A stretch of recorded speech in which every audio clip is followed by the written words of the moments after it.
ಸಂವಿಧಾನ ತಮಗೆ ಅಧಿಕಾರವನ್ನು ಕೊಟ್ಟಿದ್ದು ಅದನ್ನು ಸದ್ಬಳಕೆ ಮಾಡಿಕೊಳ್ಳುವಂತೆ ಜಿಲ್ಲಾ ಸಹೋದರತ್ವ ಸಮಿತಿ ಅಧ್ಯಕ್ಷರು, ದಲಿತ ನಾಯಕರು ಹಾಗೂ ಬಿಎಸ್ಪಿ ರಾಜ್ಯ ಪ್ರಧಾನ ಕಾರ್ಯದರ್ಶಿ ಕೆಟಿ ರಾಧಾಕೃಷ್ಣ ಹೇಳಿದರು.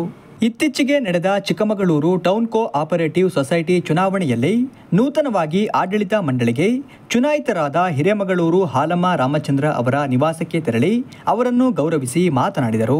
ಚಿಕ್ಕಮಗಳೂರು ಟೌನ್ ಕೋ ಆಪರೇಟಿವ್ ಸೊಸೈಟಿಯಲ್ಲಿ ಅನೇಕ ಸವಲತ್ತುಗಳು ಇದ್ದು ಅವುಗಳನ್ನು ಸಂಬಂಧಿಸಿದವರಿಗೆ ಪ್ರಾಮಾಣಿಕವಾಗಿ ತಲುಪಿಸುವ ಕೆಲಸವನ್ನು ಮಾಡುವ ಮೂಲಕ ಸಂವಿಧಾನದ ಆಶಯಗಳನ್ನು ಈಡೇರಿಸುವಂತೆ ಮನವಿ ಮಾಡಿದರು. ಇದೇ ಮೊದಲ ಬಾರಿಗೆ ಸಹಕಾರ ಕ್ಷೇತ್ರದಲ್ಲಿ ಚುನಾವಣೆ ಮೂಲಕ ಚುನಾಯಿತರಾಗಿ ಜಯಗಳಿಸಿದ್ದು ನಾವೇ ಜಯಗಳಿಸಿದಷ್ಟೇ ಸಂತೋಷವನ್ನ ಉಂಟು ಮಾಡಿದೆ.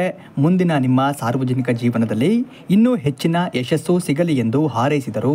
ಈ ಸಂದರ್ಭದಲ್ಲಿ ಬಿಎಸ್ಪಿ ರಾಜ್ಯ ಕಾರ್ಯದರ್ಶಿ ಕೆಬಿ ಸುಧಾ, ಸಹೋದರತ್ವ ಸಮಿತಿ ಸದಸ್ಯರಾದ ಮಂಜುಳಾ, ರತ್ನ, ಸಿದ್ದಯ್ಯ, ವಸಂತ, ವಿಜಯ್ ಕುಮಾರ್, ವೆಂಕಟೇಶ್ ಸೇರಿದಂತೆ ಮತ್ತಿತರರು ಉಪಸ್ಥಿತರಿದ್ದರು.